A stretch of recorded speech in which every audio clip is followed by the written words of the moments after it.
Welcome to Austen Mondays. I am your host, Edward G. Pettit from the Rosenbach Museum and Library in Philadelphia, Pennsylvania. And for 24 weeks, we are going on a biblioventure with Jane Austen's Pride and Prejudice. In each episode, we usually talk with a special guest, a brilliant Austen scholar, creator, or Janeite about Austen and her works, and then have an hour-long conversational annotation with a chapter co-host in which we illuminate, elucidate, explicate a few chapters of Pride and Prejudice. But for this episode, we're skipping our usual turnabout the room segment, and we'll spend the entire show with our conversational annotation. And joining me for this is our chapter co-host, Casey MacMillan. Hi, Ed. How are you? Hey, Casey. I'm great. Thank you. We have 5 chapters to cover, 2 proposals. So we'll need the whole show. So we're just going to do that. Me and you today. I love this. Yes. All righty. If you're watching live on YouTube or if you're watching the recording right now, I invite you to please like the video. Also subscribe to the Rosenbach channel. Doing that gives our show greater visibility and leads to more people discovering Austen Mondays. Next week, we will have a turnabout the room guest, and that will be biographer Paula Byrne, author of The Real Jane Austen, A Life in Small Things. It's going to be very exciting. I really love this book. But first, what am I drinking today? And this is the little segment that we always do called Drinking with Jane and Ed. All righty. And today I am drinking in honor of Mr. Collins. Well, you know, when Mr. Collins was first on KC, I did like a Mr. Collins. It was like a take on a Tom Collins. And but this one is the Whiskey Collins Sour, which is it's just a whiskey sour. And I just threw Collins in the middle. I was going to try to combine a Tom Collins and a whiskey sour, which would have been a whiskey sour with maybe some club soda. And I was doing variations, and I was like, I don't want to drink it. I just want to drink this. So because a sour, I think, is a perfect drink for any Mr. Collins proposal. So. It's very delicious. Simple recipe, complicated by Collins, is also the story of this chapter. Yes, there we go. And I got really great egg white on this, so good. Got really well. Artistic. With the mustache, there we go. I need a little straw. So you can't with facial hair. There's some things you can't do, and one of them is get things in your mustache when you're live on being recorded talking about things. I think you proved, in fact, that you can do that. Well, I can. I just won't like. Oh boy, this is really good. I really wanted one of these. Chelsea in the chat last week on YouTube wrote that I'm like Prue Leith of the British show Bake Off, because Prue Leith is known for her fondness for a drink. And then I looked it up, and I realized she's going on a speaking tour next year, and the tour is called Nothing in Moderation. Except, but nothing in moderation except moderation itself. Yeah. So, but I like a tour called Nothing in Moderation. That's up my alley. All right. My sentiments are half cribbed from Oscar Wilde. So. All righty. On to this week's chapters. We'll be talking about chapters 19 to 23, which also comprise the end of volume 1 for Austen's first readers, because the novel's originally published in 3 volumes. And so if one of her original readers was like getting this triple-decker novel, as they get to there's some kind of sense of closure to it. And Austen seems to have been paying attention to that too. You can find some novels from then, and it's just, it ends because they had to end it then. I think Mary Shelley's Frankenstein is like that. It just, they were forced to make it 3 volumes. So that's just where the division goes at equal parts. But I think Austen is paying attention to this. And I want to hit this at the end today, right before we leave, like, where are we at, and to see how that works, this kind of end of an act. Now, were they published, these 3 volumes all together, or or you had to wait. Okay. Yes, they were published together. But if you were a reader who was relying on a circulating library, well, you may only get the first volume. And then especially because what if you hated it and then you won't go and continue? But someone else also might have 2 and 3. So you could wait your turn, and that's the circulating libraries love that. They could have one product and serve 3, customers with it. In fact, I believe it was one of our earlier chapters where Caroline Bingley had chosen a novel chiefly because it was the 2nd volume of Mr. Darcy's novel, which I love. She's like, I missed the beginning. I'm not reading this anyway. I'm just posing with it. That's interesting though, too, because I wonder if that just happens more often in the past as well. If you think about it, because it used to happen with movies too. Up until the 1960s, you paid and went into the movie theater. And it didn't matter if the movie was already starting or had already started. And many people would just do that. And they would just go to the movies and they'd walk in at whatever point it started. I guess if you like it enough, you stay and you watch the beginning as it runs, over into the next time. But Hitchcock had to put an end to that. And then kind of it starts to do that because he puts an end to that with Psycho, in which he puts a policy that nobody's allowed to enter the theater after it begins, because something happens in the first, quarter of the film, and he doesn't want to give that away for people who haven't seen it. So, but that used to be a regular thing. Yeah.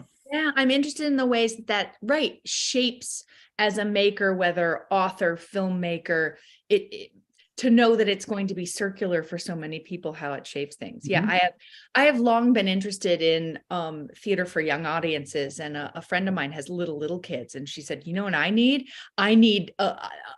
a start time that doesn't matter. I can wander in with my kids anytime. So she's got me sort of thinking about how that could be true for theater as well. But yeah, it's got me a bit flummoxed, the idea of that you jump into it at any moment and catch it at any point in the cycle. It's an interesting thought. It mattered to artists, it mattered to filmmakers, but it just didn't, in practice, the audience was just accustomed to it. So, and I wonder, and this is all like, I wonder as novels are so many novels, most novels are multi-volumes in the 19th century. Does it matter? Like, oh, look, I have this, and you pick it up and you start reading it, and you're fine with just reading a part of a story. Well, this part of the story that we're going to talk about, though, because we're going chronological, damn it, is chapter 19, and it begins with the next day opened a new scene at Longbourn, as if we're watching a production, right? Austen loves, theater, and you'll find these kind of allusions sometimes. I don't think she generally, though, sets her opening chapters up like theatrical scenes, or does she? It's funny. I wonder why that's not a thing I clock very actively. Maybe it's because it's very natural to me. What I do notice is there are relatively few moments when she reveals things as a surprise. So that feels related, right? The next day opened a new scene at Longbourn. And here's the thing I really clock lately is she tells us everything up front. Mr. Collins made his declaration in form. Like, she's not relying on the dramatic reveal. She's not relying on suspense. She's like, you knew this was coming. Here it is. It's the proposal scene. And so I feel like there's a sense of announcement that feels very theatrical to me too. And he does it. He resolved to do it without loss of time. No feelings of diffidence. He has no doubt about himself whatsoever. And he set about it in an orderly manner with all the observances which he supposed a regular part of the business. I mean, she's throwing all these words out there to really, illustrate his, the way he's approaching a union of two people in marriage is not a romantic endeavor. And then later he'll use some of that language, and it's funny because he uses it. Extremely rational. Yes. Is she lampooning the Enlightenment? Is she lampooning old-fashionedness? Is he just missing the mark of human emotions and is a robot man? I don't know. Yeah, well, and he's doing things. I mean, he's someone who reads, moral writers and sermons like, James Fordyce's sermons, and this is the way people are supposed to behave, and he follows those kinds of paths, much like Mary Bennet does as well. And I think I wondered if there was a particular model that Austen has in mind for this, that she's lampooning a particular kind of model like Fordyce or somebody like that. But I think it's just the known conventions of their day is that, and right away he asked Mrs. Bennet, and may I hope, madam, for your interest with your fair daughter Elizabeth, when I solicit for the honor of a private audience with her in the course of this morning, that kind of very formal language. This is what he intends to do. And he goes to the parents first, well, at least the mother first, to let her know that it's going to happen. And then Mrs. B forces, when they're in the room, Elizabeth, don't everybody go. I beg you, don't go. I'm fine. Mr. Collins, doesn't need to see me alone. And Mrs. Bennet insists upon her staying.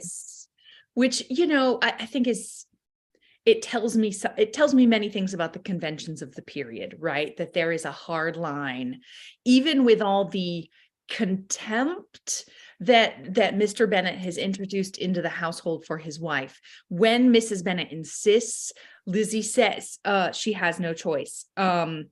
Elizabeth would not oppose such an injunction. So yeah, and by the conventions of the time, it is a perfectly sound proposal in all its form. So there is something that to me feels slightly revolutionary about us seeing it through Lizzie's eyes as being both a horror and a source of amusement.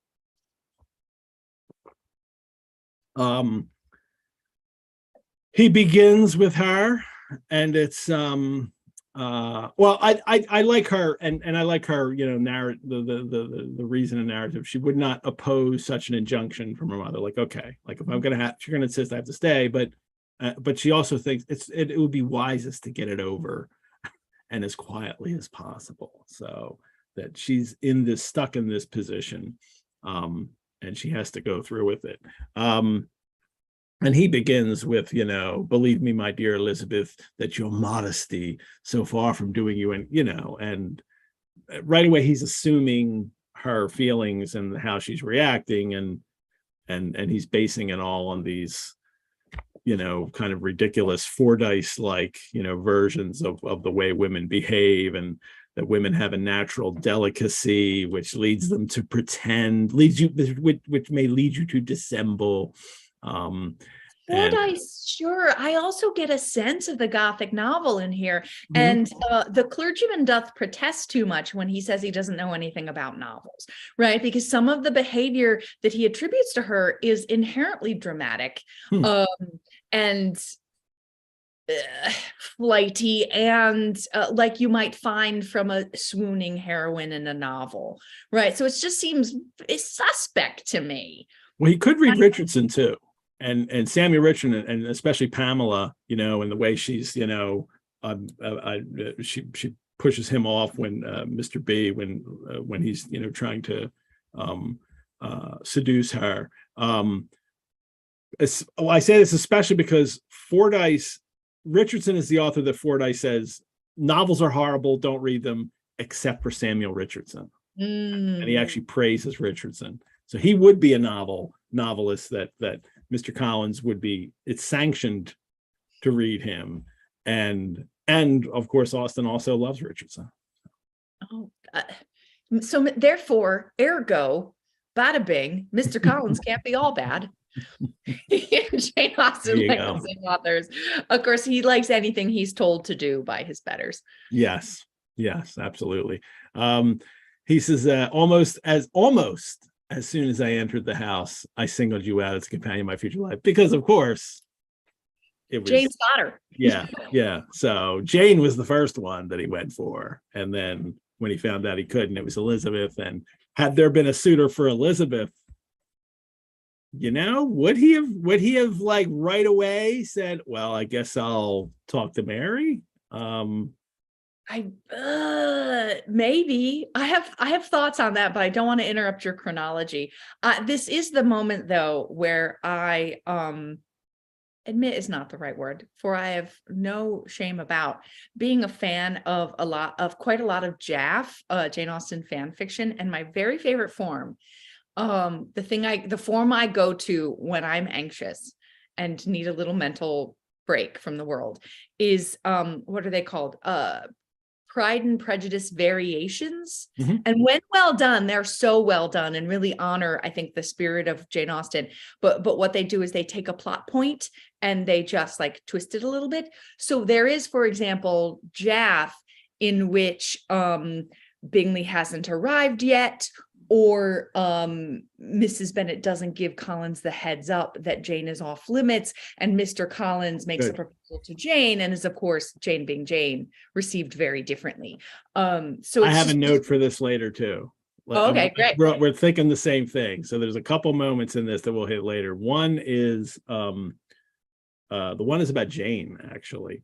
And then the other one, because Mary, then we get some specific, Mary's, thoughts in this as well. So we can hit Mary later. But no, I definitely want to hit those later.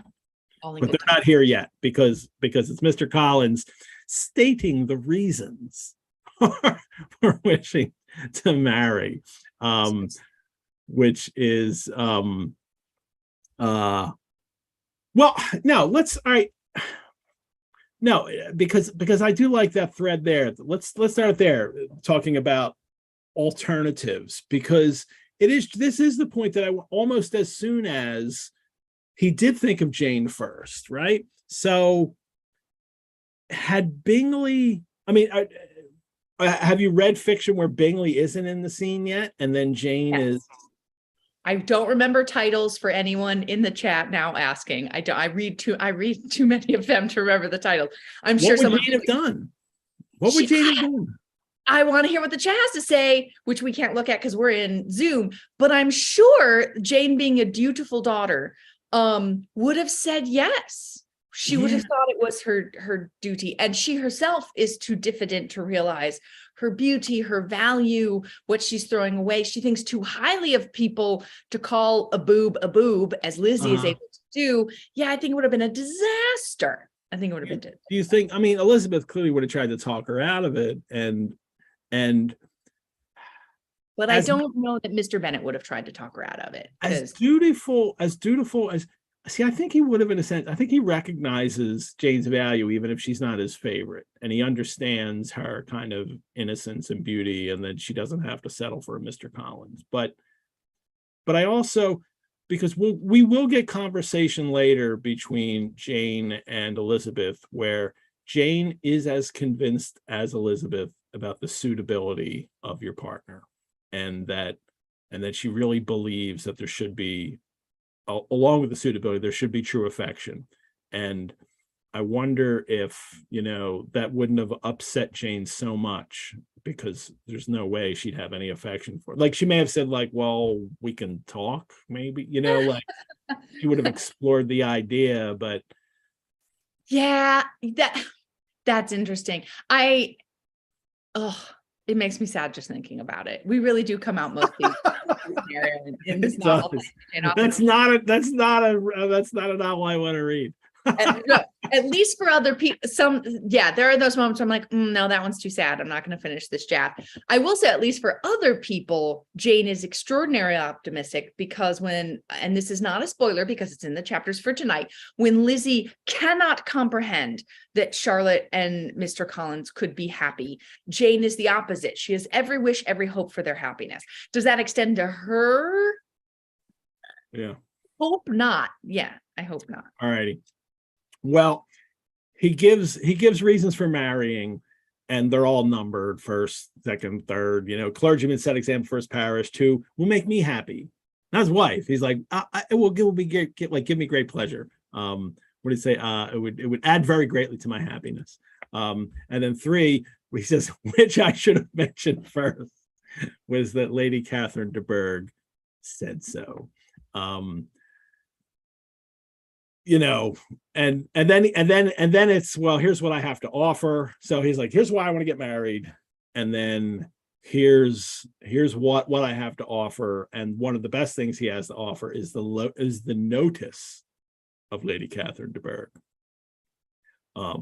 Of course, in which the wit and vivacity of Elizabeth when she meets her must be acceptable, but it'll be tempered by her silence when she meets Lady Seeker. She'll be so in awe of her as Mr. Collins is. I wonder if that isn't, I'm interested.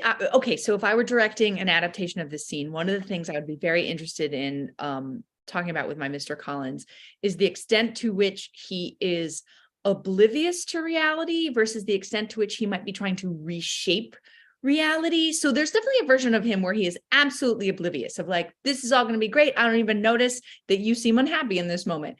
But I think there is also a version that to me might be the more interesting, where Mr. Collins is trying to, like a clay, reshape reality to a mold he prefers. So in which case you could take that line that you just read, Ed, as instructive, right?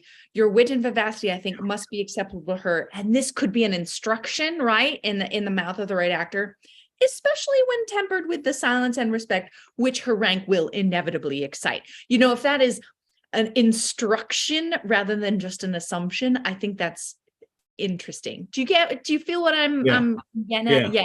Yeah. Are there already in him any kind of creeping misgivings that this very lively show pony is a little too much for him? Even in the words there, your wit and vivacity, I think, must be acceptable. Yeah. To there's her. yes, thank you. Yes, there's a sense of misgiving of like, well, I mean, I'm going to fix it. I'm going to fix you, which I will want to put that into the context of us talking about Mary in a few moments about it. Like there is definitely a like, I will remold you into something appropriate.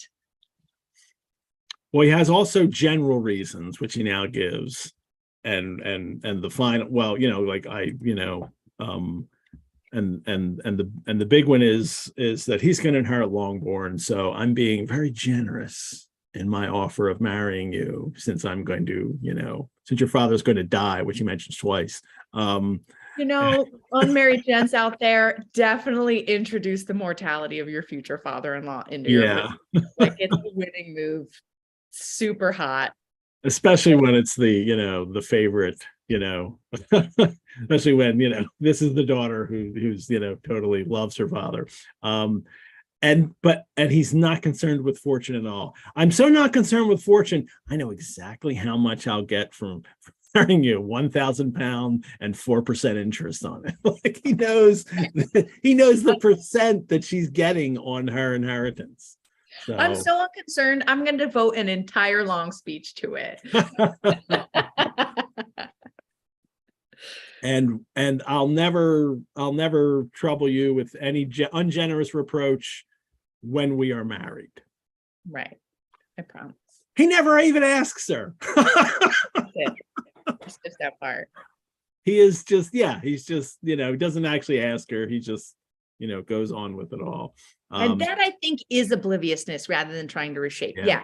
As the narrator tells us, he absolutely assumed he would get a yes. That wasn't a, let me rush through this part so you don't have a chance. I would absolutely play that as he assumes triumphant win.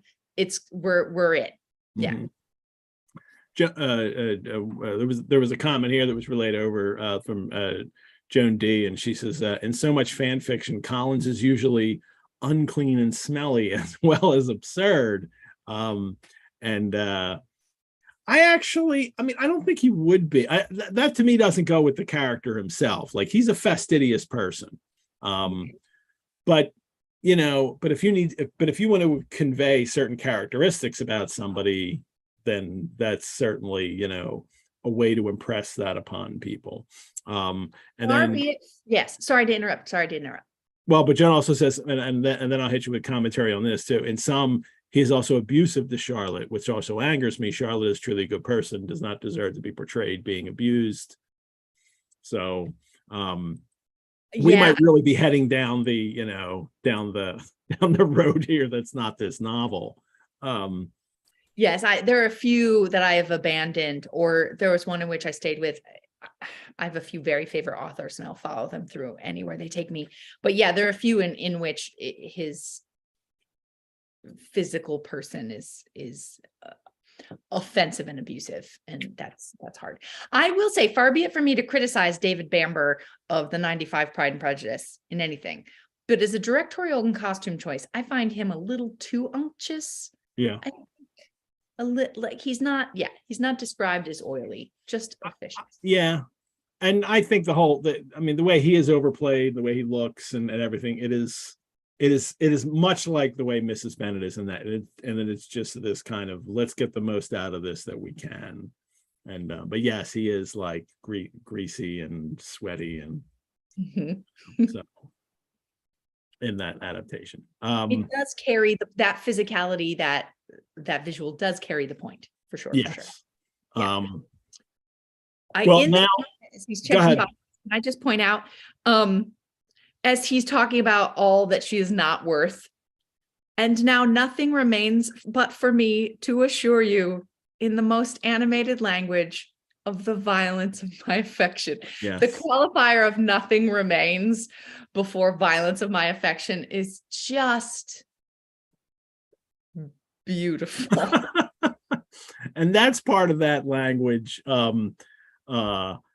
mean, of course, he's not violently affected, but that's the affected language, the expected language of a proposal. We get some narratorial language later too, that I think these are the funniest chapters in the novel for precisely those reasons, these kind of outrageous statements that happen.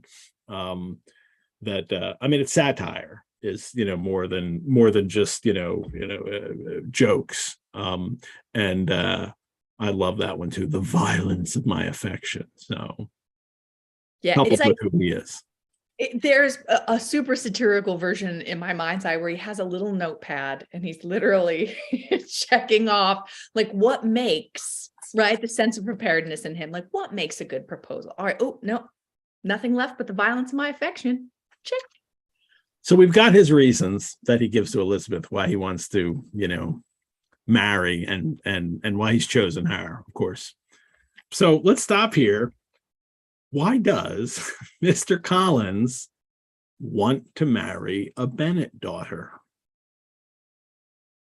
Like he could marry, why does he choose this family to come to that? I have my, what I've kind of figured out here, but I thought I would ask you, why does he even? Yes, he doesn't know them. There's never met them. He speaks of their reputed beauty, so that's got to be an inducement. It does suggest, as he assures her that like women in his home county are lovely. That doesn't mean they're interested in him. I think there's definitely an advantage in going to a county where the women know you will be a landowner instead of being a person who has to live pretty simply. I don't want to. Well, but they would know. Like if he met somebody, like they would know, and he would make sure they knew that he is going to inherit Longbourn. And that is a very attractive quality to tell people how important you are. So, and he doesn't profit at all by marrying Elizabeth. Well, 4% on 1,000 was 40 pounds a year. That's what he's going to get out of this marriage. This is a conversation you and I had earlier that I do wonder if there isn't some power of suggestion in Lady Catherine. Yes, it comes up here and he says that before. Now, you said that before, and I agree with that. Yeah. Yeah, that because there are few inducements that she said, right, what about this family you're displacing? What about those girls? Because on the surface of things, what they come into the marriage with isn't great. I do want to give him, I don't know, he thinks himself capable of Christian charitable thought, and one of Elizabeth's tactics in her response, which I know we'll get to in a moment, is to speak to him as if she takes him at face value. So if we do that for a second, right, that there is a sense of obligation in the case, that it is awkward. Yeah. So is that adequate? No, it doesn't work for me. No, Because he is so self-interested that that's just an excuse, because he's already decided this is what he's going to take. And so everything else is just an excuse to gratify his own, his own wishes, what he wants. But I do think, and I think I mentioned this before to you, that he knows them. So it's easy pickings. Like, it's not like he's not a society person. He doesn't, circulate with other people except for Lady Catherine. We're told that he didn't get along well at school, so he hasn't been able to enter other societies. He not only knows these people, but he's related to them. So, and that's a good thing in the 19th century. You kind of like have their papers, that like, this is a decent family. I'm okay with this family. He doesn't know any other young marriageable women, but I do know a family that has 5. I'm actually their cousin, so I could go ask them. But in effect, I think it all goes back to it's because Lady Catherine says, get married. He realizes, oh, I better do it right away. And so this is the first, like, I know these people, so this is where I'll go first. Like, it's just he's compelled to do it from Lady Catherine, and they're the first ones that he knows. So yeah, make her a lady, make her a useful sort of person. Yeah. So he knows that they're ladies. So now some of his lines of inquiry are about how useful sorts of women. Yeah, that makes sense to me. Yeah. And this, I don't think it's giving too much away, but I have read ahead like 10 times or more. It is spoken of him in his own neighborhood in Kent, where the parsonage is, that he lives too simply for too much outside society. So yeah, he doesn't have inroads into the ladies of that county. And Lady Catherine de Bourgh isn't going to introduce him to anybody who he has a chance with. So he needs to go, into the country for his cousins who have an estate, but they're not rich. So he's at this point, right? He's only dined with her 3 times since Easter. So she's that invested in his company, full stop. Well, Elizabeth finally gives her response, and it's just like, no thanks. She's polite about it. No thanks. Right? You were too hasty, sir. You forget I've made no answer. Let me do without further loss of time. Accept my thanks for the compliment you are paying me. I am very sensible of the honor of your proposals. Impossible. Is impossible for me to do otherwise to decline them. And then he says, oh, you're pretending. Yes.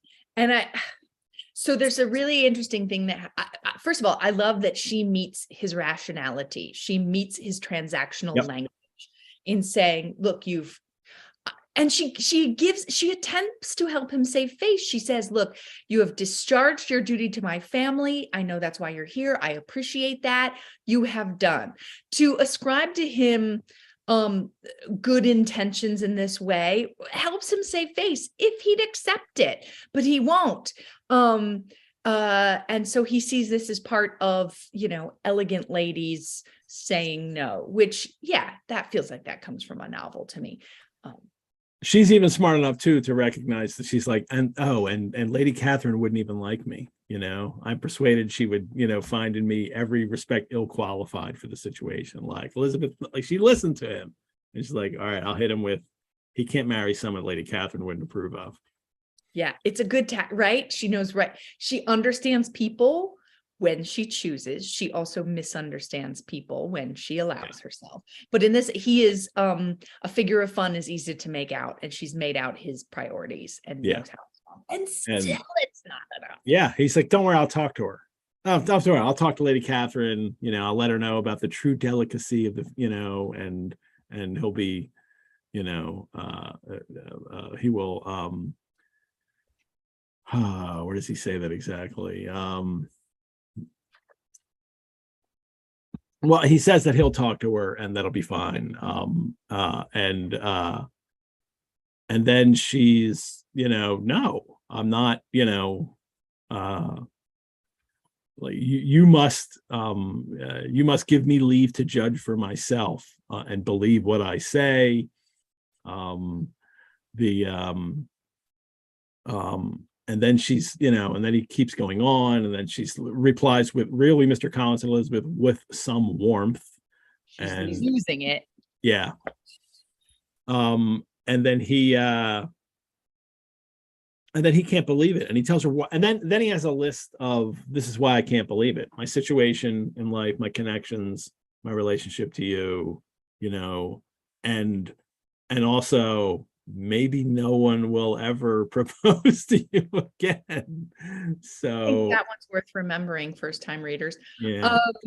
So I might humbly suggest that your drink could be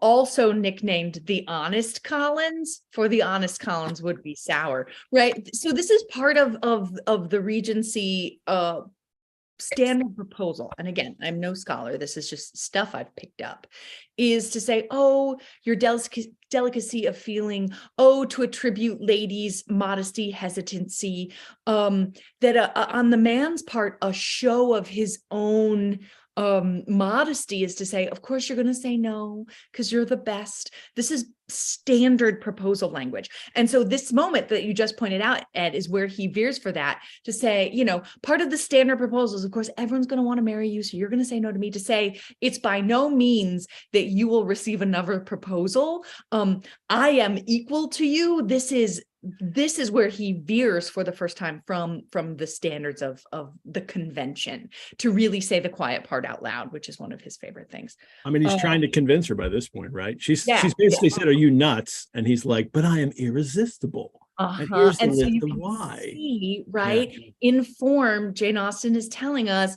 some of the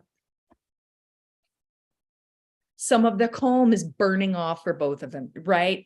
She replies warmly. She's starting to get vexed. He responds too honestly that here they're breaking away from the usual forms of the proposal. Things are getting heated, which I think is just a really elegant way of saying, like. And that's and her response there is I really love. She wants to. She said, "I would rather be paid the compliment of being believed sincere, and then my feelings in every respect forbid it. Can I speak plainer? Mm-hmm. Do not consider me now as an elegant female intending to plague you, but as a rational creature speaking from the truth of her heart." That whole, I'm not I'm not an elegant female, but a rational creature, and I said no. Yes, and it answers his rationality on, here are the reasons I would like to marry, that she echoes that very rationality back to him. And if I were staging this moment, because it goes right from her, do not consider me now as an elegant female intending to plague you, as you just said, but as a rational creature speaking the truth from her heart. Here's how I'd play this. I'd give him one beat of like taking that in, like, will he get it? To which he tops it all with, you are uniformly charming. Like, I think, right? I just want that, like, I might say in a rehearsal room, give me that little beat of the angel's wings where something better might happen. Or sometimes I might use the image of Wile E. Coyote over the empty canyon of like, give me a moment hanging out over the canyon before you look down. The comedically, like, letting that just hang in the air for a second of like, will he finally get it? And he's like, no. It's just the careful reader, right? I think so often I am, especially a book like this that I love, I want to get to the stuff I love and I read a little too fast, but there's such rewards in Jane Austen for reading at a pace that lets you give yourself those own beats of silence, give yourself those own tiny moments of suspense, because Jane will always answer you with them. She'll always reward you with something fun. Well, he also says that not only charming, but your parents are going to make you. Of course, sanctioned by the express authority of both your excellent parents, you're going to say yes. He thinks he's got an ace there to play. That like, oh well, actually, your parents will say so, because he's gotten it from her mother. So he assumes her father will say. Elizabeth knows at the very end of the chapter, she knows that she's free now. If he applies to her father, whose negative might be uttered in such a manner as must be decisive, that she knows that her father thinks that Mr. Collins is an ass and he's never going to say yes to her marrying him. And she knows that Collins will believe it from the voice of her father rather than her own voice. This is, and I know the ladies among us responding have all had this experience. There have been definitely like periods in my professional life where if I wanted a thing to be heard and responded to in a meeting, I would tell a younger male colleague before the meeting and say, hey, can you make this your idea? And thank God for millennial men and their allyship that he'd be like, I hate that I have to, but okay. When I really needed something to be heard, I put it in the mouth of a man. Always works. Well, her dad's going to back her up. Well, she thinks he will, and then we'll see. So we've been doing one chapter, and I'm already making another.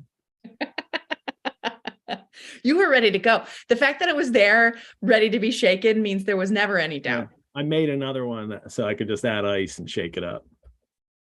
I even got another little cup full of egg white. I needed more foam. So wise. Well, nothing in moderation. That's right. Right. One cocktail per chapter. It's a Monday. We're doing 5 chapters tonight. That won't happen tonight. Yeah, I'm not getting drunk on the air. All righty. Okay. I've seen the Frankensteins.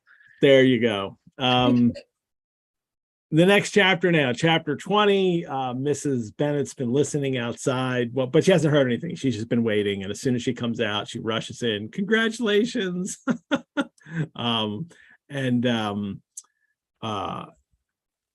Mr. Collins is like, oh, well, he's trying to save face. She was just so modest. She said no, but of course, and Mrs. Bennet's like, yeah, she knows Elizabeth's not being modest. She's being headstrong. I'm totally with you that he is saving face. Yeah.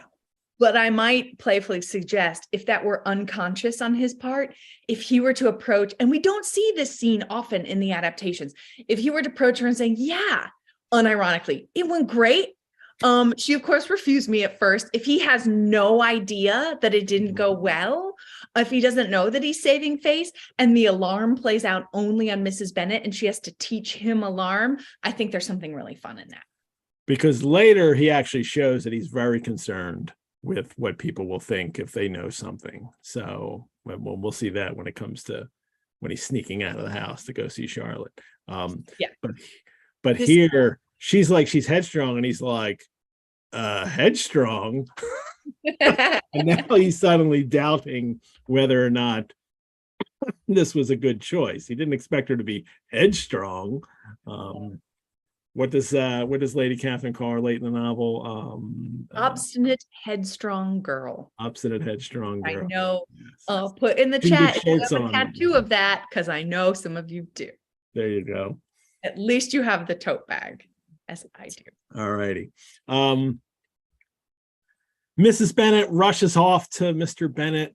You have to make Lizzie marry Mr. Collins. You must come and make Lizzie marry Mr. Collins. And Mr. Bennet raised his eyes from his book as she entered and fixed them on her face with a calm unconcern, which was not in the least altered by her communication of what are you talking? He knows what she's talking about. This is him teasing and it's and then they have this exchange. What am I going to do? It's a hopeless business. And then he says, okay, call her down. She shall hear my opinion. He says to Mrs. Bennet. He's very patronizing to her. He's very mean to her in the way he teases her. It's still funny. And leads to one of the best lines in the novel. It does. It's the best line in the novel, I think. The funniest line in the novel. Read that. Unhappy alternative. Go ahead.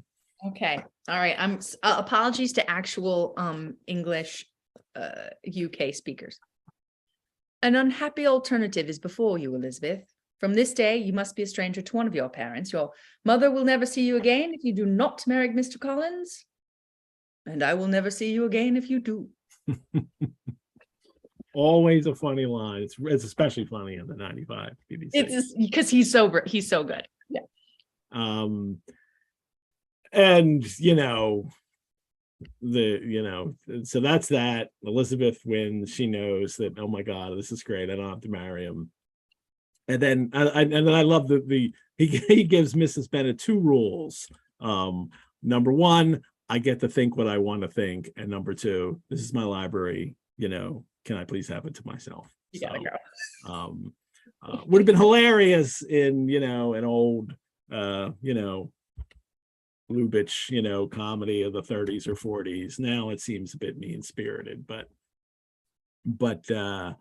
he's definitely not interested in he's also not interested in getting into these kind of ridiculous fights over this kind of thing. But because as I love your thought that he saw this coming and doesn't care to do anything about it, which not only is that mean-spirited toward his wife, it also put Lizzie in a pretty nasty predicament. She navigated with humor for the most part. She found it amusing as he would, but to let her just hang out there when he could have stopped this days ago. Yeah, he's there's another what if there. What if Mr. Collins had gone to Mr. Bennet and said, I want to talk to Elizabeth? I mean, I imagine he just would have let it go on, but he could have, of course, said that, well, no, I'm sorry, I don't think she'd be interested. I mean, he could have done something, but clearly that's not his character, so it wouldn't have happened. But he was never put in that position to interfere. Everybody leaves him, to himself.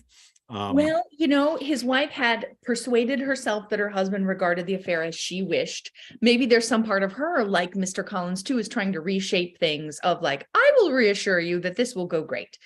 Can Mrs. Bennet reshape both her daughter's and her husband's minds by force of will to make this happen? This thing she really happen.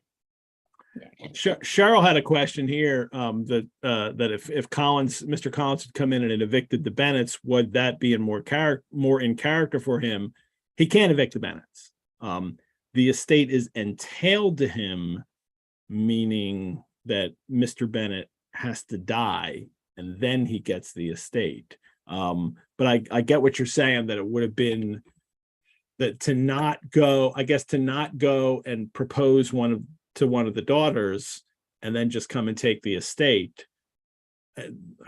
That's what he will do in the future, I assume. I just think that that's what he's going to do anyway. He's using the excuse, I think, that I'm going to make one of you my wife, so it's not a big deal. So that's a kind of way of me alleviating your distress over me taking the estate. But he's going to take the estate no matter what. That's who Mr. Collins is. And it's his legally. It is.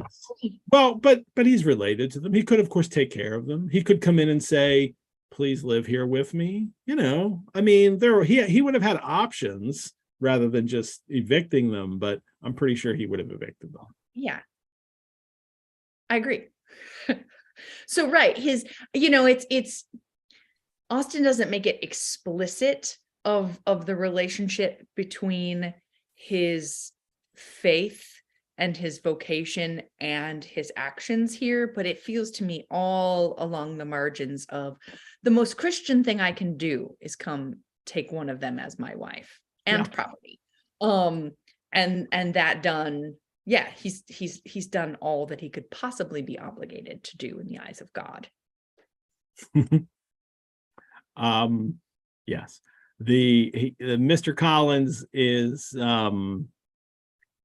no, he's fine. He's like, oh, don't worry, I'm okay. He lets Mrs. Bennet know that he's completely okay by this. The narrator, though his pride was hurt, he suffered in no other way. So we do get the impression that, and this is kind of his point of view, he thought too well of himself to comprehend on what motive his cousin could refuse him, and though his pride was hurt, he suffered in no other way. His regard for her was quite imaginary. That that we're the reader is being told, don't feel sorry for Mr. Collins. He doesn't care about her. Yeah. His pride is There's very grievously hurt.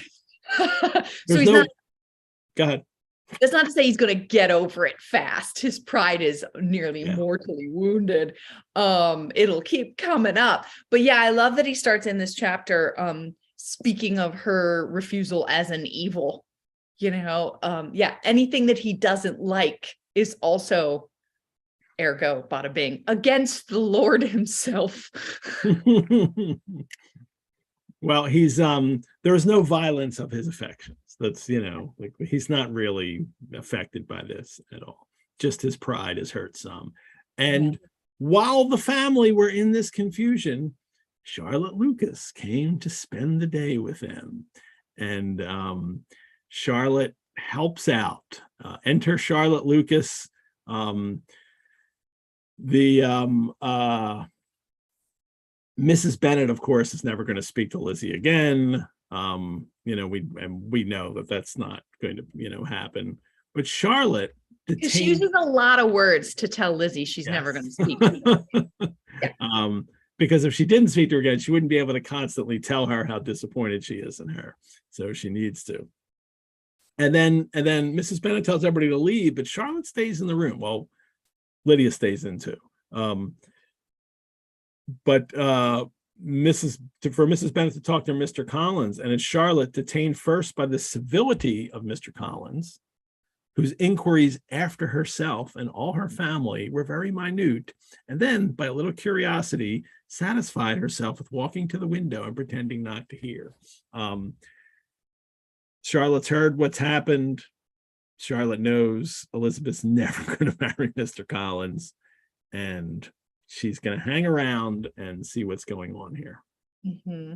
First moment we have with her, and we'll get even more in a bit. But first, let me take a moment to thank all of you for watching this episode. As a nonprofit organization, the Rosenbach Museum and Library depends upon the generosity of friends and supporters like you to keep programs like this free and accessible to hundreds of fellow Austen lovers worldwide. And if you would like to donate to the Rosenbach, you can do so at our website. You could also become a member. Membership gives you free museum admission, discounts on programs and courses, and exclusive invitations to member-only events. You can learn more about how to become a member on our website. And at the end of today's show, I'll give a shout out to all those who have donated or joined as members since last week's episode. And there are now lots of great Rosenbach in-person and virtual programs and courses at the on our website that are going to begin in January. They're all there. Everyone can register for them now. There's 5 courses and lots of programs. Burns Night in person on January 25th. Always a lot of fun, a lot of scotch, great music. We have a good time. You can go online and register to programs there. Casey, you have something coming up with Tiny Dynamite that you like to share, talk about too, right? Let me tell our chat, Mrs. Reynolds, Brianna, that there is a link in our chat. If you could add that to the YouTube chat to let them know what Casey's going to talk about, please. Here, I'll put it in the chat one more time, just in case Mrs. Reynolds didn't see it. Yes. Thanks for the opportunity. So the indie theater company that I run here in Philadelphia, so Philadelphia locals, we have an event coming up in partnership with Philalandmark's Powell House. This is one of the beautiful Georgian townhomes in Society Hill, Philadelphia, and it's called Home for the Holidays. It is a pop-up theatrical event happening December, I think it's 9 to 11th here in Philly, where we use the house, several rooms of the house as venues for performance. So we have one room dedicated to historical holiday carols, and not just the Christian holidays. We have a room dedicated, oh, thank you. We have a room dedicated to little scenelets around historical holiday traditions, including some from the Regency and the many that Prince Albert introduced to Victorian England some years later, including absolutely creepy Victorian Christmas cards. And if you don't know what I mean by that, Google it when this event is over. And we also have a room dedicated to some theatrical adaptations of great scenes from literature, including Laurie and Amy in an encounter they have in Little Women, including Mr. Elton and Emma at Christmas in a carriage with John Knightley. So it features one of the performers from our Jane Austen abridged show playing Mr. Elton. So yes, that's coming up, and there'll be wassail, and there'll be hand pies from Little Susie's, and it's going to be great fun. So thank you for the opportunity to talk about that. All righty, that sounds great. I'll make sure that link gets around if it's not already there. So on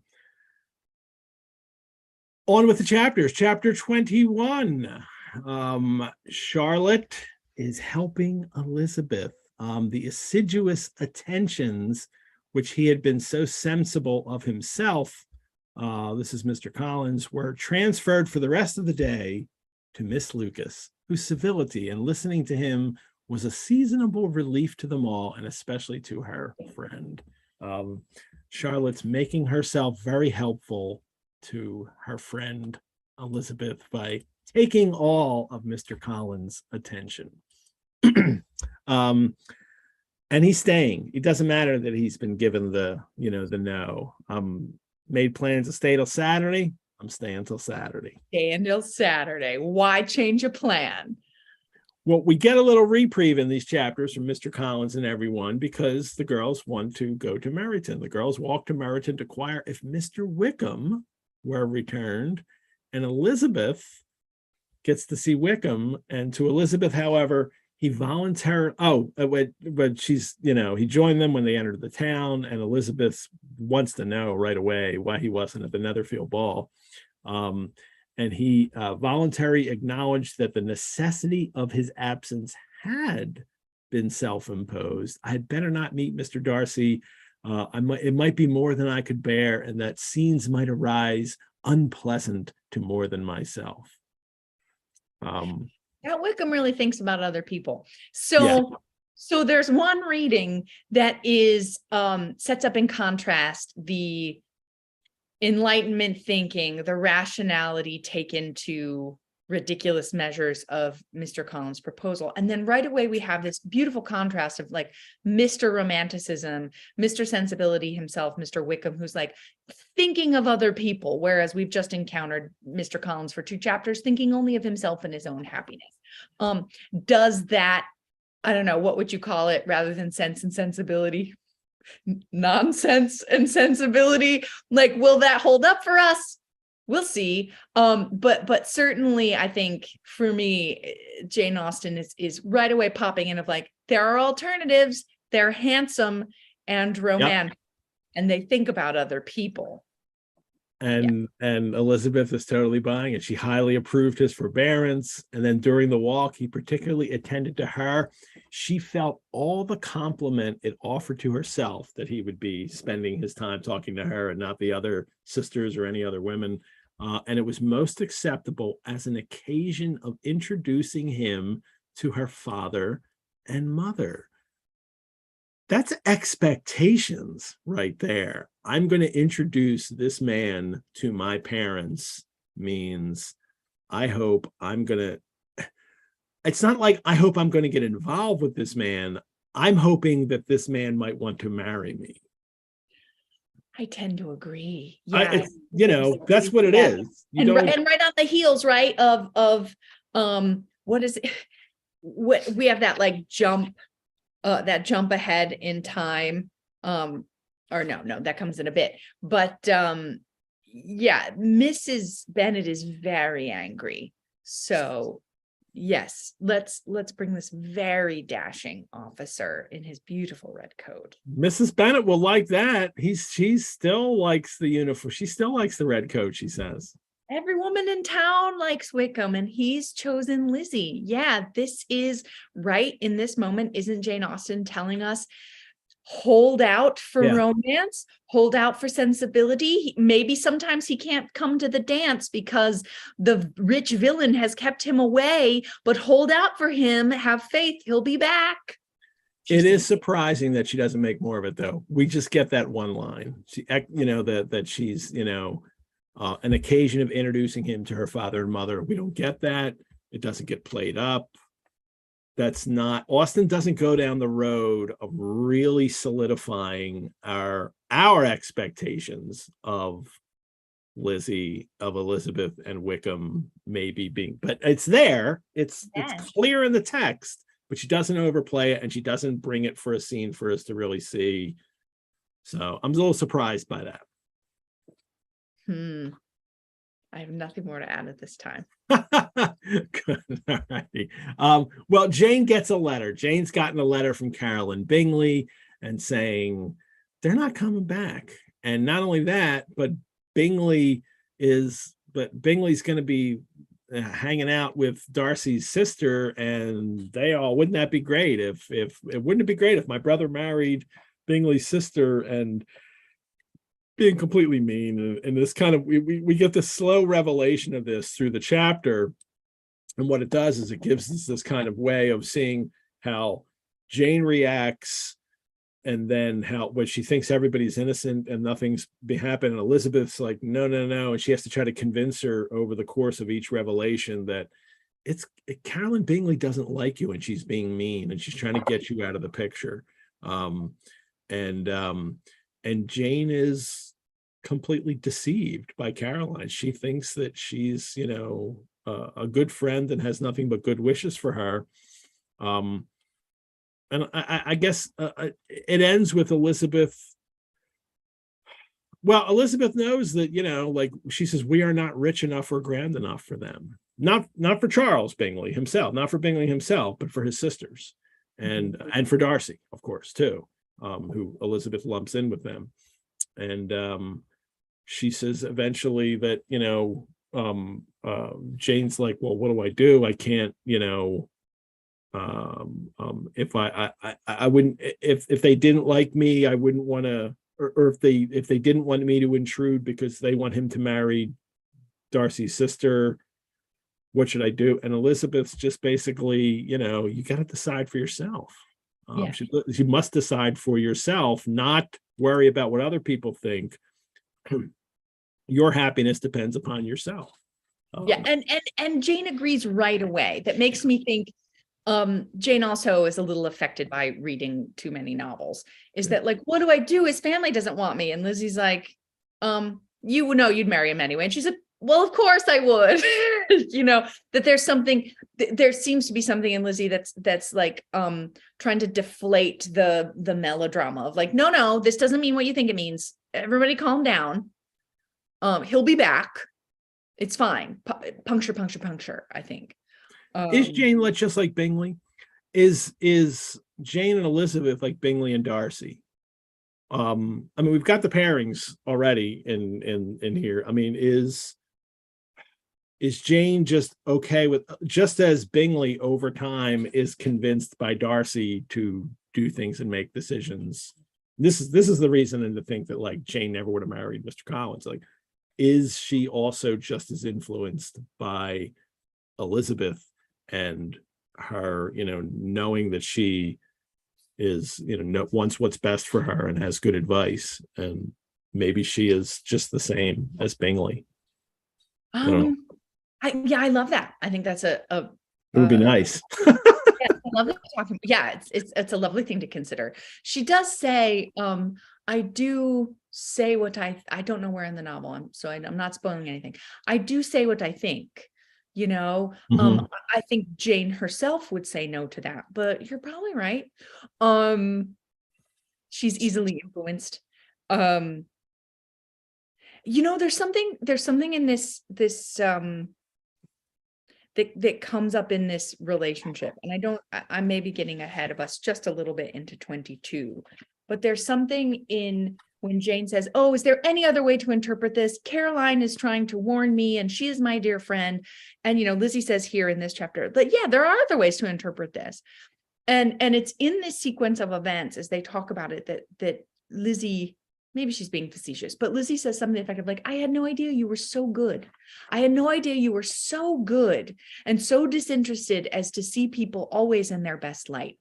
And it's the last couple of rereads that this really strikes me because, all of the adaptations, I think all of the adaptations, they don't show a change in the Lizzie Jane relationship. They show a relationship that is fixed as being close.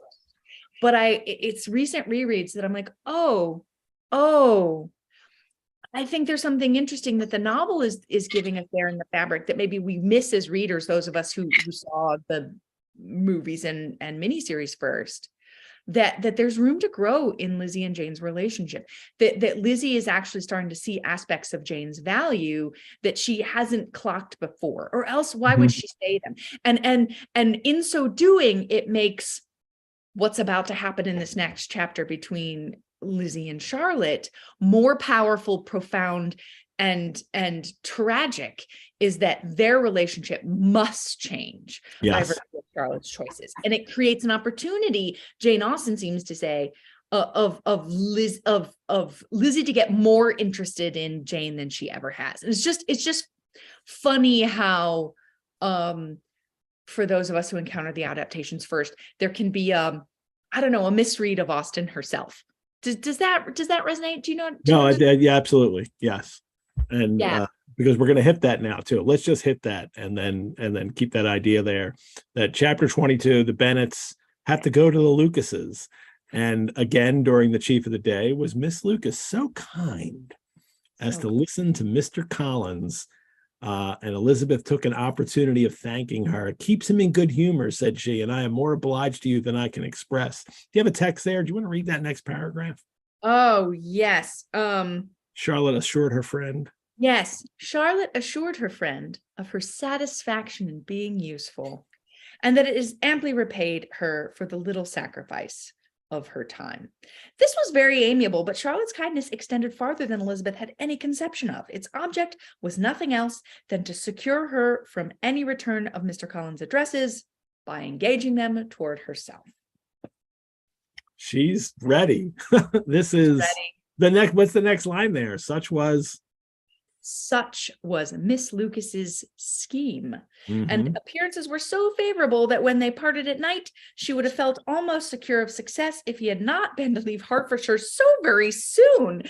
But here, she did injustice to the fire and independence of his character, for it led him to escape out of Longbourn House the next morning with admirable slyness and hasten to Lucas Lodge to throw himself at her. Like the romantic hero he is, I hope it is.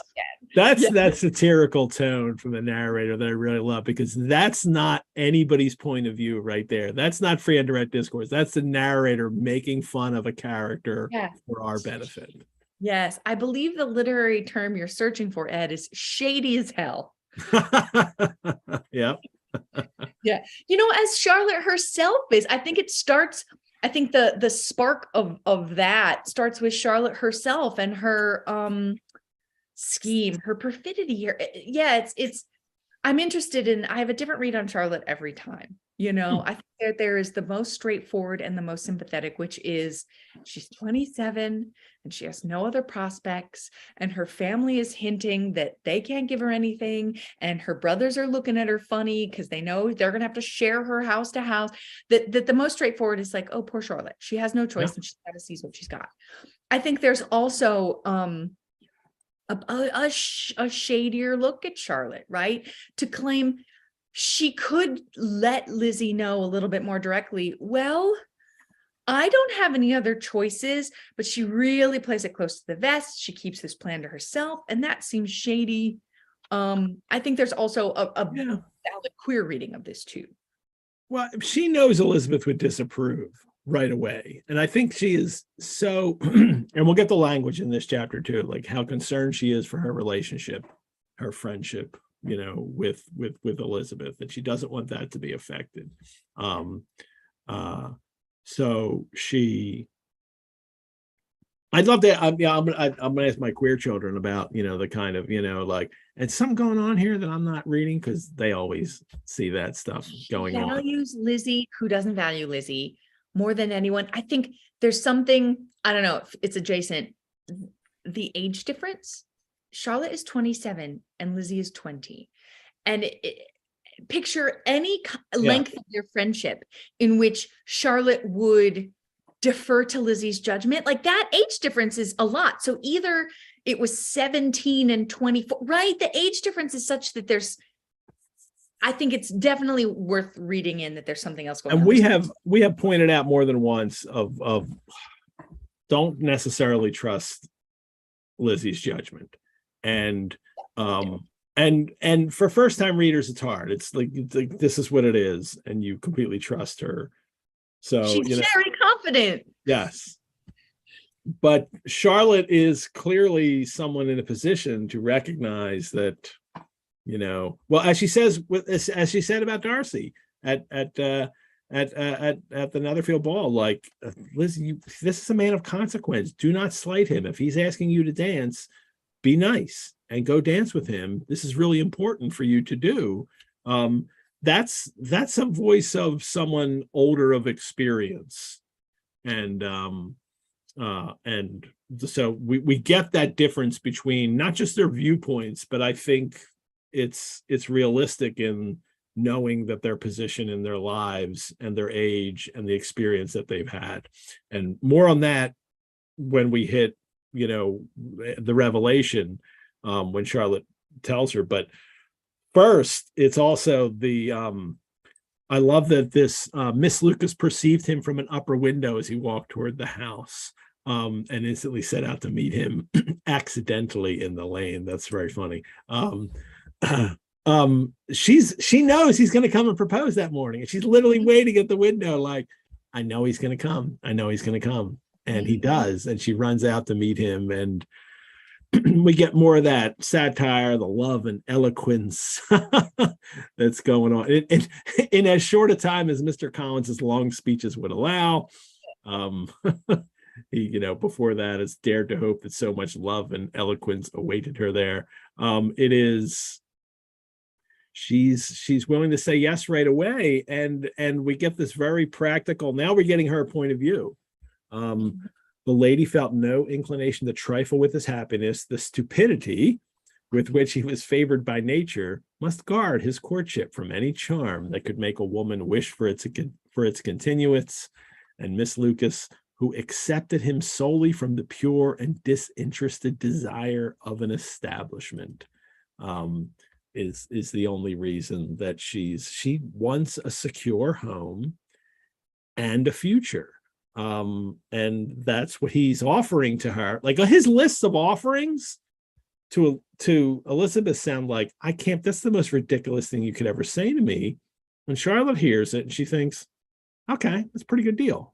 And in the time it is, right? Her father put on airs and went from being mayor to a knight and retired his life. He didn't make enough money that now he can give her any money. So, right, I think this came up in group conversation is she's in a trap.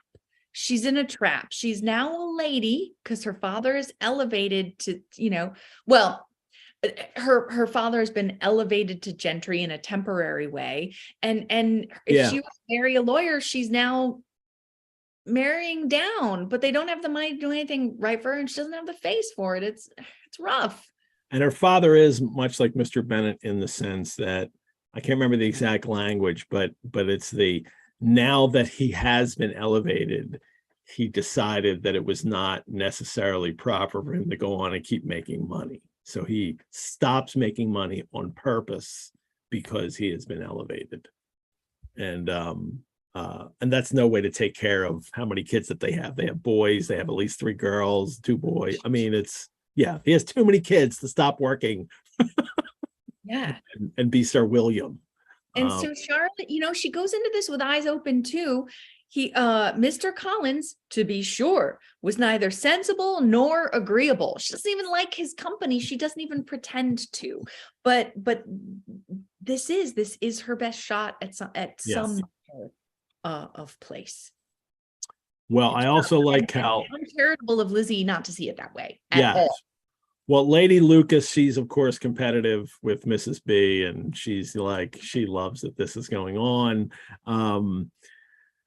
The boys, well, you mentioned this, but the boys, her brothers, are relieved from their apprehension of Charlotte's dying an old maid, because they're going to have to take care of her. It's just something Jane Austen knows exactly, that her brothers, that after her father died, her brothers had to take the expense of taking care of Jane and Cassandra and their mother. And they moved them around a little bit until finally, her one brother, Edward Knight, who had been adopted by the Knight family, took them in and gave them the cottage. When I read the biography, I always like, why didn't he take them in sooner, rather than, let them kind of be dependent upon people sending them money, and his Navy brothers sending them money when he was, had an estate and had the capability. I mean, he does eventually do it, but it's interesting that kind of not quite estrangement that Jane must have had with her brother, but it's about class, that he was no longer in the class that he had originally been born into, and so he doesn't automatically bring them into his house. It never does. They get the cottage. So, meanwhile, there's an immortal author in their midst. Yeah, for me, it's always the continuous reflection of how many Jane Austens, how many great minds have been lost to history because things went, slightly different way. Yeah. Well, I still get sad about the because they didn't get a room of their own, kind of thing. Yes, thank you. Thank you, Virginia Woolf. Yeah. Let's just drink and weep over the burning of the library, Alexandria, Ed. Let's get really sad. All righty. Well, the stuff that was lost was probably the crap. So that's all. The other Aeschylus plays, they were the bad ones. They were the ones that we didn't want. The ones that were saved, that was the good stuff. It gives me strength to move forward. I'm so grateful for you. All righty. Yeah, don't take advice from someone on this, however many whiskey sours. One per chapter. Let's keep it going. Yeah. Now we get more from Charlotte's point of view here. Charlotte was tolerably. This is a girl who's just gotten proposed to and is accepted, and her mood is she was tolerably composed. She had gained her point, had time to consider of it. Her reflections were in general satisfactory. So no romance here, but she'll use that line later with Elizabeth.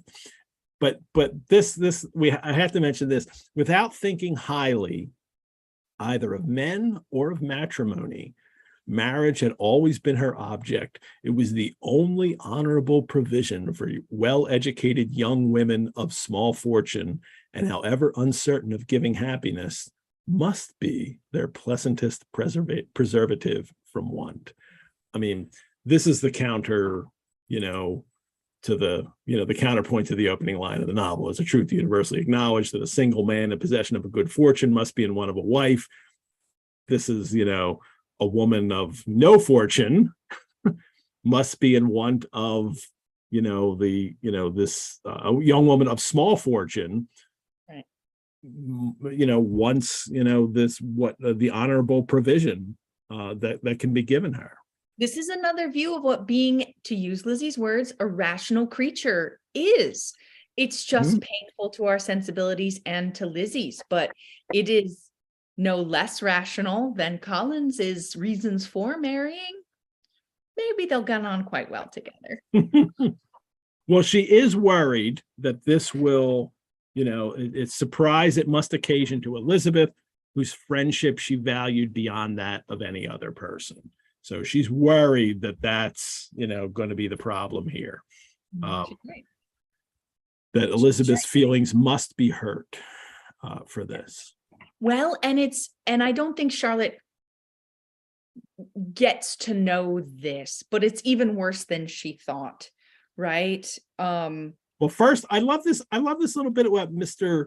Well, she tells Mr. Collins, don't, you're not allowed to tell anybody. And then oh, I guess that's the beginning. Okay, so it was the beginning of the next chapter, like that. And he agrees to that. And So romantic. yes. And then Mrs. Bennet wished, when he's back in the house, then Mrs. Bennet wished to understand by it that he thought, that he's going to what does he say here? He's like I'm gonna Mrs. Bennet's like, oh, I hope you'll come back again, thinking that, Like, okay. And he says yes, and everybody's astonished, like, really, you're going to come right back? And Mr. Bennet's like, oh my god, you're going to come right back. But he is. And then Mrs. Bennet wished to understand by it that he thought of paying his addresses to one of her younger girls, and Mary might have been prevailed on to accept him. And then these lines, do you have those lines there about Mary? What Mary I do. Let's see. She rated.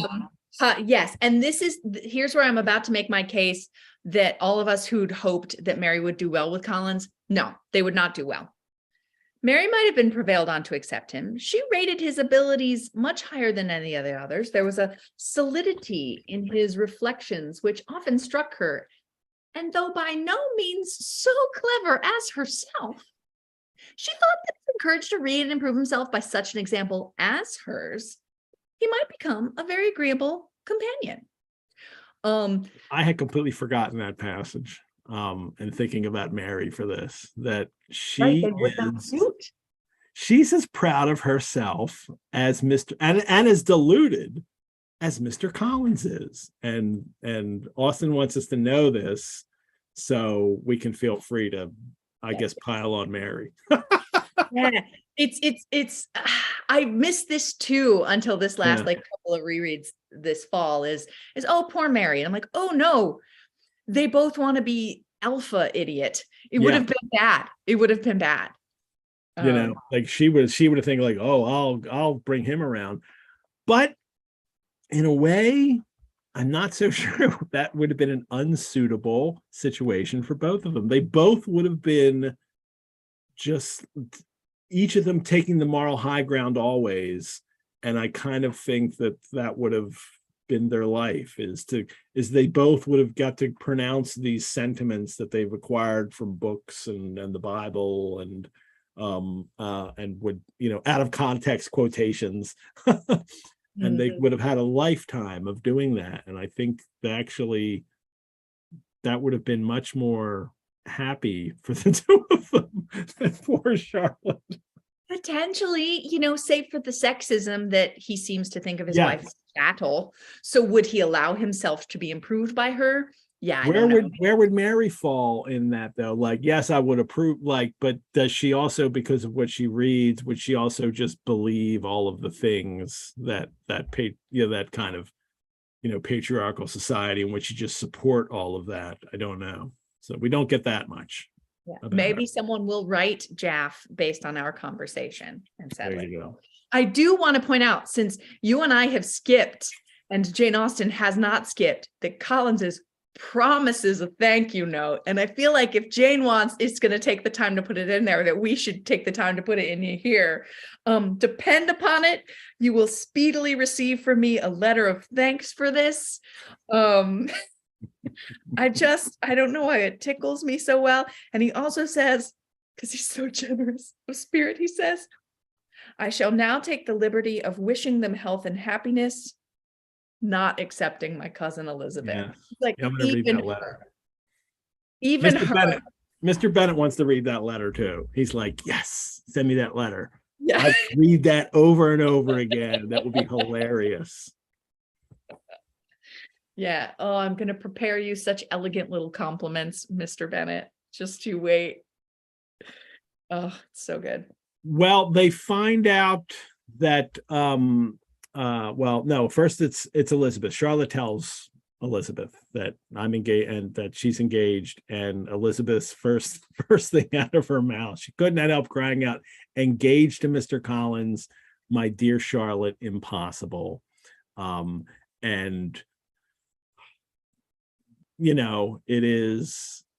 it's mean. And Charlotte, Elizabeth recollects herself right at, but Charlotte's like, why should you be surprised? Do you think it incredible that Mr. Collins should be able to procure any woman's good? And I feel like that, like there was the stress, any woman's good opinion, because he was not so happy as to succeed with you.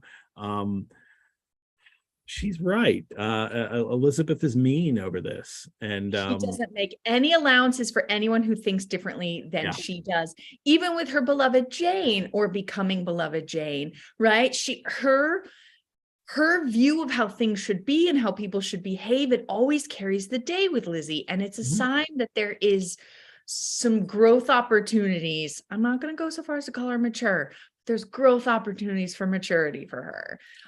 She can't see the world in any way but her own. And as someone who's been married for 15 years this year, I got to tell you, Lizzie, if ever you're going to get married to anybody, you better start making some allowances for people responding to the world with a different set of priorities and a different, like a different value system and encounter. You got to make a move. Yes. And I think that is something that will occur in this novel, but, do we think so? Yes, it will. I have a feeling it will. But Charlotte says, I am not romantic, and she doesn't mean like, I read romantic love novels. She means that I'm not fanciful. I don't think that life is a romance in the old sense of romance, where fantastic things would occur and it's not really based in reality. I never was. I ask only a comfortable home, and considering Mr. Collins's character, connections, and situation in life, there was three things. That's exactly what he said to Elizabeth. So we know he said it to her too. He gave her the same script. Right? He like my reasons for asking you to marry me are thus. Almost as soon as I came here, I singled you out. Like he gave her the same thing. He's probably thinking like, she doesn't know that I proposed to Elizabeth. So he's probably left that out completely. I'm sure he's not, said that to her. Like he doesn't think that she knows that. She knows. Oh my God, Ed, you're so right. It never occurred to me until this moment. You're so absolutely, he used the same speech over again. And then she's like, I'm convinced that my chance of happiness with him is as fair as most people can boast on entering the marriage state. And but it's like we were saying, she's 27 years old with no prospects, living out in the country with no opportunity to meet anybody, right? I mean, she has no prospects. She's got no fortune. It's, like, I wonder if here's the wonder I have. When Charlotte's 20, Mr. Collins shows up. Oh. With Charlotte, like, is this why she knows Elizabeth is being silly? Because Charlotte knows, when I was 20, I would have said, no way, dude, like, hit the road. I'm never marrying somebody like you because I'm 20 years old. And I've like, of course I'm, I'm going to marry the most suitable, beautiful man that comes along. And I'm certainly not going to marry somebody like you.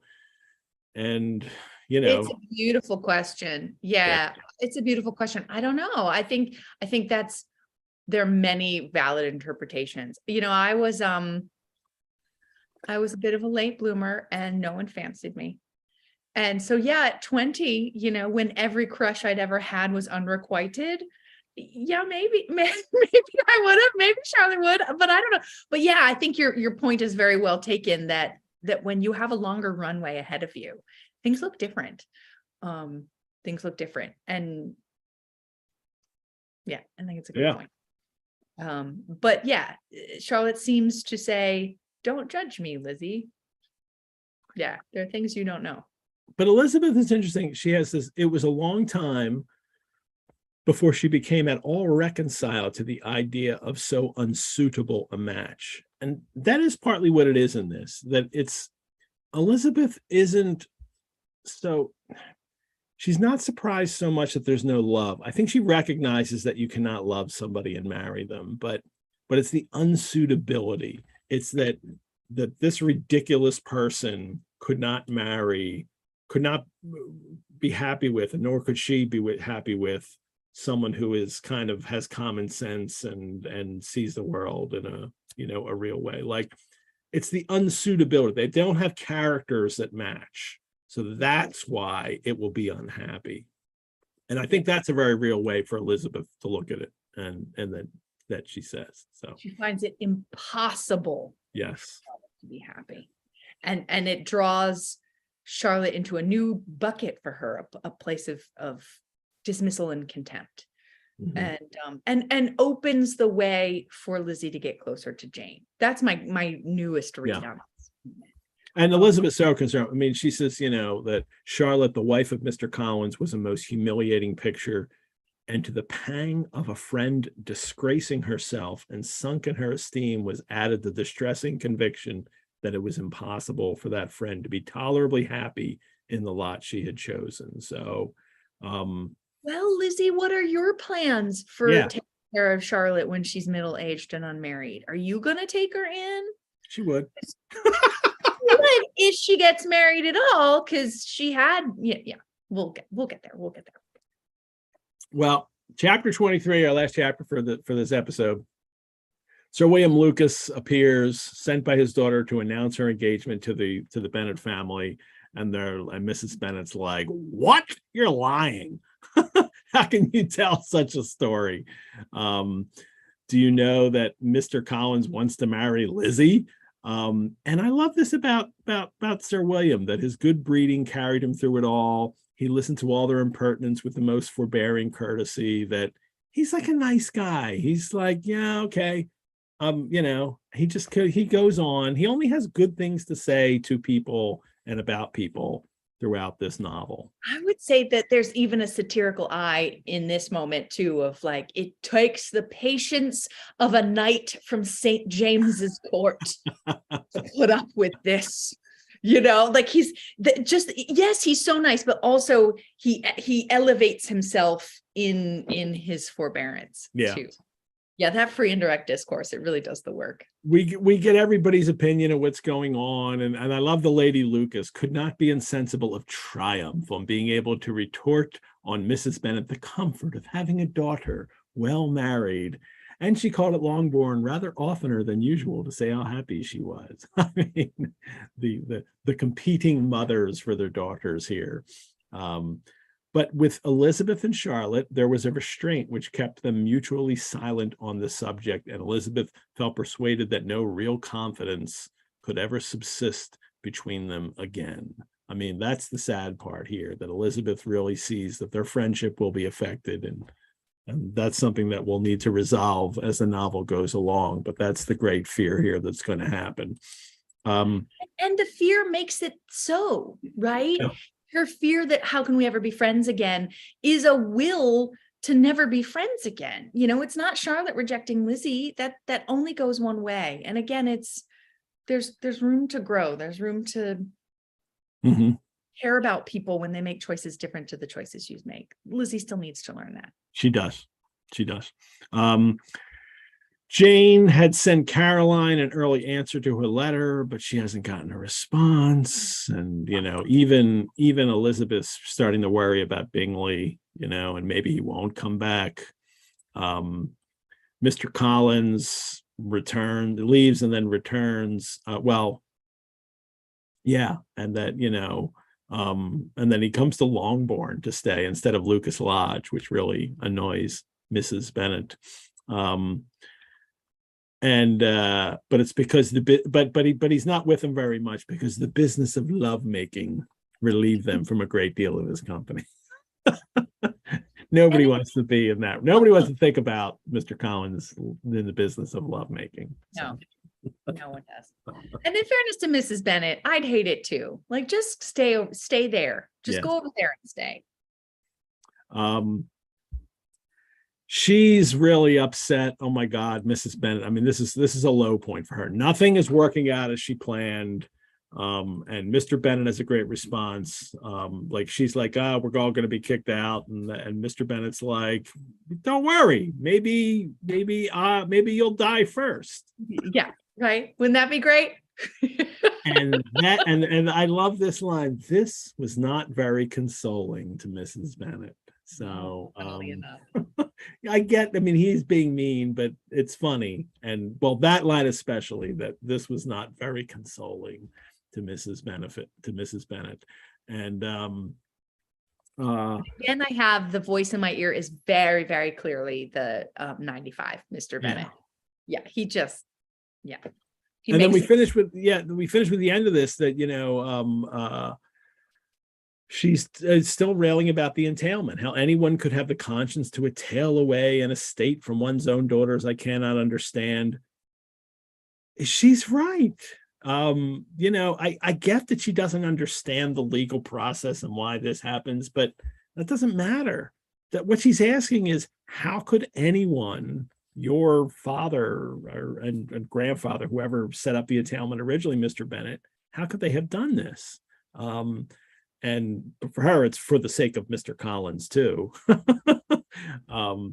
But that's the reality, that, there's, she knows that there's consequences, and Mrs. Bennet is calling out the men who set up this system that affects the women.